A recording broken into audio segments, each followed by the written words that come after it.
दोस्तों, मैं आज आप लोगों को सावन महीने का शिव चर्चा व्रत कहानी सुनाऊंगी, जो कि बहुत चमत्कारी कहानी है। इसे जो भी सुनेगा उसका हर मनोकामना पूर्ण होगा।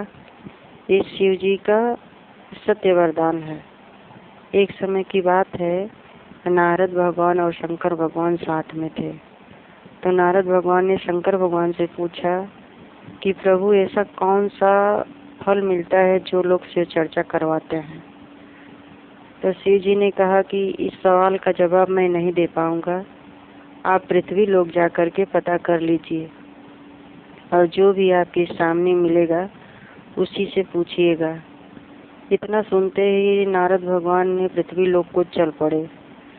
जैसे उन्होंने पृथ्वी पर पहुंचा तो सामने एक कौवा मिला, जो कि तुरंत बच्चा दिया था। तो नारद भगवान ने कौवा के बच्चे के कान में पूछा। जैसे नारद भगवान ने बच्चे के कान में पूछा, वैसे बच्चा मर गया।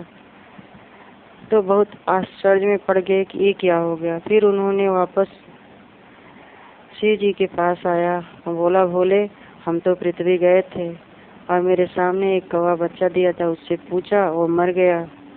फिर शिव जी ने बोला, मैं नहीं दे सकता इस सवाल का जवाब, आपको पृथ्वी लोक में ही मिलेगा। नारद भगवान फिर वापस चले गए। जब दूसरी बार गए तो देखा कि एक कुत्ते ने बच्चे को जन्म दिया था। जैसे कुत्ते के पास पहुंचे, उसके कान में पूछा, वैसे कुत्ता का बच्चा भी मर गया। फिर नारद भगवान वापस आए। फिर शिव जी से बोला, भोले, अब भी मैं गया था, कुत्ता का बच्चा से पूछा तो वो भी मर गया। फिर शिव ने बोला कि मैं कहा ना कि मैं आपको इस सवाल का जवाब नहीं दे पाऊंगा, आप पृथ्वी लोक में जाकर ही इसका जवाब ले लीजिए। नारद भगवान ने तीसरी बार फिर पृथ्वी लोक गए। तब देखा कि एक गाय बछड़े को जन्म दिया था।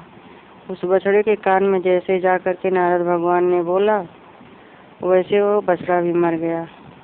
नारद भगवान ने बहुत आश्चर्यचकित हो गए, ये क्या हो रहा है मेरे साथ। उन्होंने फिर वापस आया और आकर के फिर शिव जी से पूछा, बोले, 3 बार हो चुका मैं पृथ्वी जाके आ गया, लेकिन आप के सवालों का जवाब नहीं मिल रहा है। फिर शंकर जी ने कहा कि मैं नहीं दे सकता, मैं आपसे कह रहा हूँ कि आपको इसका जवाब पृथ्वी लोक में ही मिलेगा, मैं आपके सवालों का जवाब नहीं दे सकता।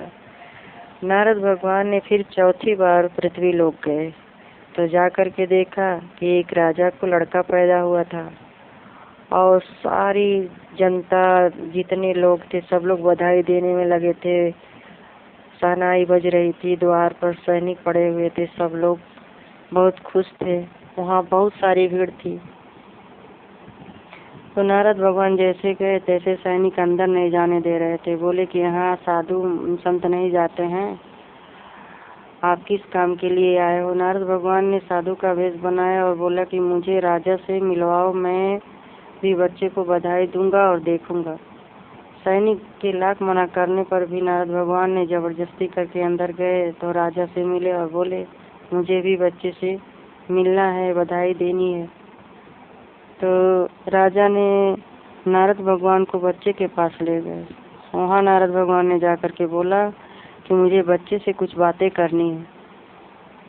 तो राजा आश्चर्य पड़े कि ये कैसा बात हुआ, अभी तो बच्चा बोलने लायक भी नहीं है, अभी पैदा हुआ है, क्या बोलेगा वो।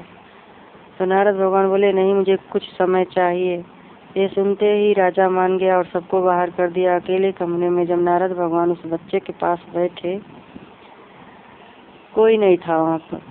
तो नारद भगवान ने उस बच्चे के कान में फिर वही बात बोला। जैसे उन्होंने कान में बच्चे के बोला, बच्चा उठकर बैठ गया और बोला, हे भगवान, यही प्रश्न आपने मुझे पहली बार किए थे जब मैं कौवे के बच्चे के रूप में था, तो मेरी मुक्ति हो गई। फिर वही सवाल आपने मेरे कान में किए मैं जब कुत्ते के बच्चे के रूप में था, तो दोबारा मुक्ति मिली। फिर यही सवाल आपने गाय के बछड़े के बारे में कान में पूछा, तो फिर मेरी मुक्ति हुई। तो हे प्रभु, हमारी 3 बार मुक्तियाँ हो गई हैं, चौथे बार मैं मनुष्य योनि में आया हूँ। तो सुनिए, मैं इस सवाल का जवाब देता हूँ। जो व्यक्ति शिव का नाम लेता है चाहे वो पशु हो या राक्षस हो या मनुष्य हो। पशु को उद्धार करते हैं, राक्षसों का संहार करते हैं और मनुष्य को उपकार करते हैं। जो भी शिव चर्चा कराता है उसे शिव भगवान हर चीज से सबल कर देते हैं, मन जन धन, और लास्ट में वैकुंठ को प्राप्त होता है। और शिव चर्चा ऐसा है कि अगर आप कहीं जा रहे होते हो, रास्ते में कोई करा रहा होता है, तो अगर आपके पास टाइम नहीं है तो 2 मिनट के लिए टाइम निकाल करके जरूर वहाँ रुकें, प्रणाम करें। अगर पूरा टाइम हो तो पूरा शिव चर्चा सुने और प्रसाद लेकर के ही वहाँ से जाएं।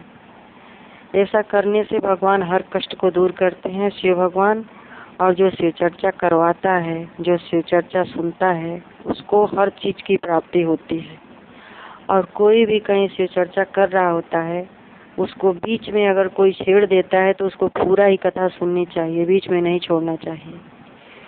बोलिए शिव शंकर भगवान की जय। हर हर महादेव।